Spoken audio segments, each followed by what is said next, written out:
There's a good chance if you're watching this video that you are a real estate investor, although you could be a consumer that is really interested on things to inspect when buying a home. Because here's the reality, a home is one of the biggest investments you're ever gonna make. And as a professional real estate investor that's done this over 6,000 times, I wanna tell you right now, this is one of the most important videos you're ever gonna watch, because if you do the inspection wrong or don't do one at all, you literally might wind up with a nightmare, and you can avoid that.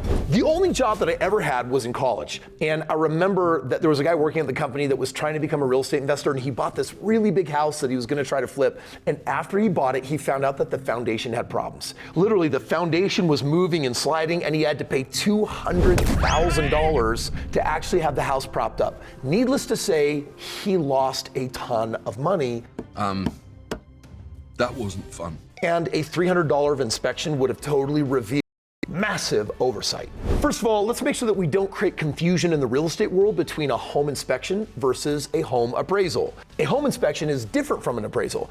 With a home appraisal, a professional appraiser estimates how much a property is worth. Mortgage lenders use appraisals to ensure the home is worth the estimated loan amount, and an appraiser doesn't inspect the fine details of the home. They look at local property values and basically determine that it has a matching condition. The homebuyer typically pays for the inspection because it protects you from purchasing a home that needs significant repairs after you actually close it. So it's very typical to get a home under contract and basically say, hey, I want 2 weeks for doing an inspection or an appraisal.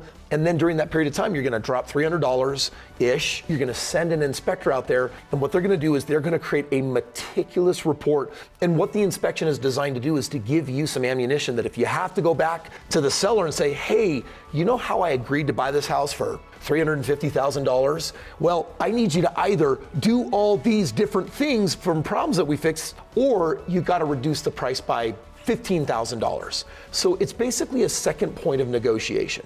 Now I'm gonna tell you right now, if you're buying this house for you, you do an inspection. Do it.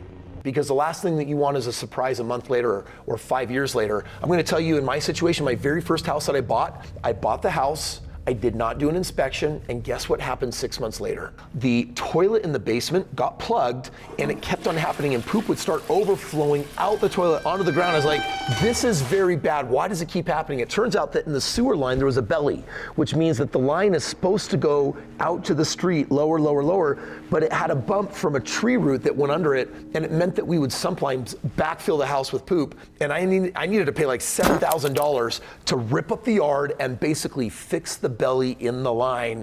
And I'm gonna tell you, from a guy with no money that bought his first house, that was not a burden that I wanted to shoulder. That wasn't fun.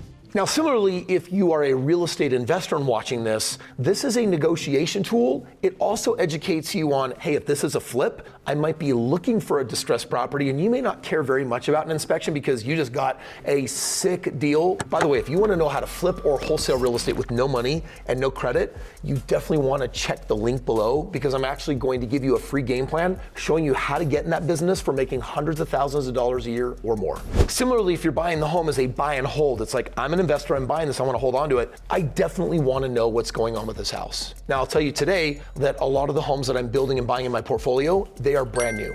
And a home that is less than 5 years old usually has very few problems. But if you're buying something that is more than 10 years old, 15, 20, 30 years old, you're gonna wanna get an inspection every single time so you don't get blindsided with what might end up being a massive expense that you weren't prepared for. Now, the first time I go and actually look at the property before I'm actually trying to get it under contract, I'm kind of putting on my home inspector hat myself. There's things I'm looking for that will especially be signs if I definitely want to buy a home inspection report. When walking through the house, I don't want you to focus so much on like minor defects. It's like, oh, the faucet jiggles a little bit, and there's a crack in the window. Those are obvious things that you need to look at. Instead, I want you to focus your attention on what could end up being really big problems. Like when you look at the roof, does it look like it has multiple layers and it's been roofed over many times? Does it look like there's repairs or tarps on the roof? I want you to look at like the HVAC unit. I want you to look for obvious problems. I want you to look for cracks in the foundation. If you start seeing any of that, that's an indication that you 100% 100% want to order an inspection if you're gonna get this house under contract. So let's be specific for a moment and talk about grounds and exterior structure. If the foundation appears in good condition with no significant cracks, there's no evidence of leaks from the septic tank, drainage away from the house with no standing water, easily accessible crawl spaces to get to plumbing, exterior walls appear straight with no sagging, windows and door frames appear square, siding appears in good condition with no cracks or damage, bricks appear undamaged with no cracks in the joints. Those are some of the big things that you can just use your eyes for and say, hey, on that list Kris just gave me, if I have any problems, I'm definitely getting an inspection. Let's talk about the attic. Let's talk about the basement. Those are two areas where you want to put on a different set of personal inspector goggles. In the attic, I want to see no evidence of staining from the roof, meaning it looks like there's stains on the ground or on the wall because there's been water leaks. That means I have a problem with the roof, and replacing a roof might cost you $10,000, it might cost you $25,000. The structure shows no damage or decay.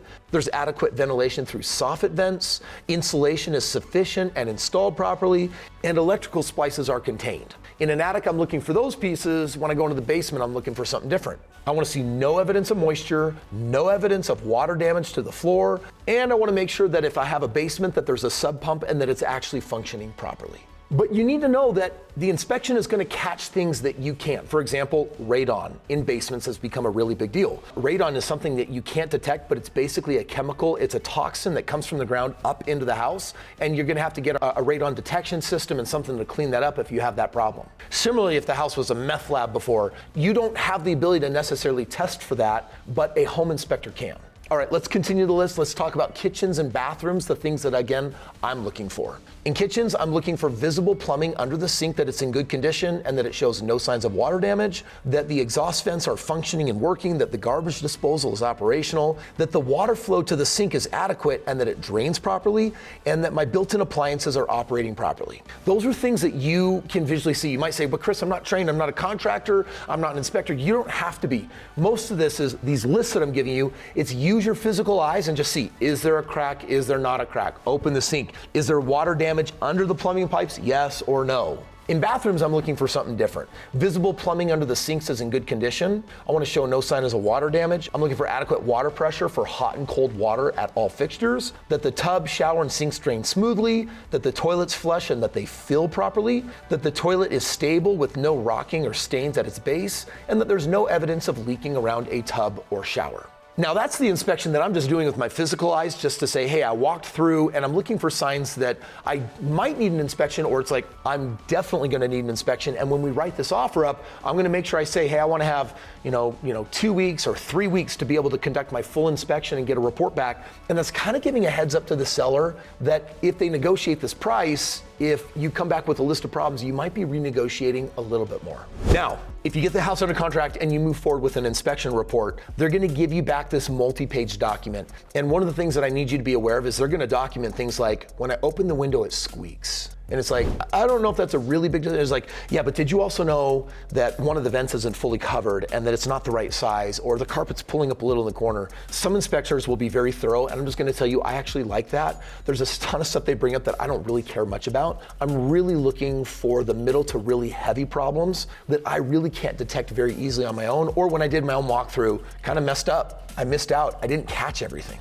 I get it, $300 sounds like, shoot, Kris, I mean, that's an investment. I'd rather keep the extra $300 in my pocket. My realtor said that it was good. The appraiser said it was good. The bank says they'll lend me on the home. So do I really need to do an inspection? I'm just gonna tell you, you don't wanna buy that one house with those problems where you inherit $5, $10, $20, $30,000 of damage that you really just weren't counting on. I would rather have the peace of mind if I spend $300 and now I know exactly what I'm walking into. I can also tell you that every time I've ordered an inspection, it never yielded a surprise that the inspector didn't catch from the onset. Now, hopefully none of that was overwhelming and you feel like, well, Kris, I think I got really good education on my checklist of what I need to do when I really get heavier into the game of buying real estate. But if there's a part of you that's like, shoot, Kris, that was overwhelming, it went over my head, or man, that's kind of more than I want to take on, don't get turned off. You're likely never gonna get a better investment in your entire life than real estate will provide over time. You know, you put money in a 401k or an IRA, and on the 30-year average, it's producing 6%. Almost nothing. 401ks are 4.2% on average over the last 20 years. But real estate, for me, I don't touch a deal unless I'm gonna make 25% a year. And it's like, Kris, that sounds like a really big number. And that's because it is. I make 27 more times conservatively compared to a 401k or an IRA. So don't ignore real estate, but if you feel like it's overwhelming and too much, you have the chance to get a game plan from me where I can either teach you how to do it, or I can also just do it for you.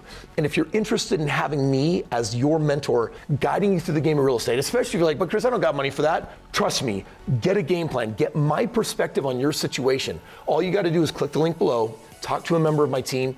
They will tell you, I've trained them to tell you exactly what I would do. And if you partner with me, you're gonna get my cell phone, we're gonna connect, and we're gonna do deals together. Either way, keep yourself safe, make smart choices, get that inspection, and otherwise, dude, let's actually get together and let's build a massive real estate portfolio together. Okay, Kris, how do I actually know if this is a really good investment? Like, is this deal worthwhile? Is it a deal you would do? I get asked that question all the time. And if you want to know what Kris would do, I want you to click right here, watch this video, and I'll show you how to make sure that what you're walking into is a great real estate deal.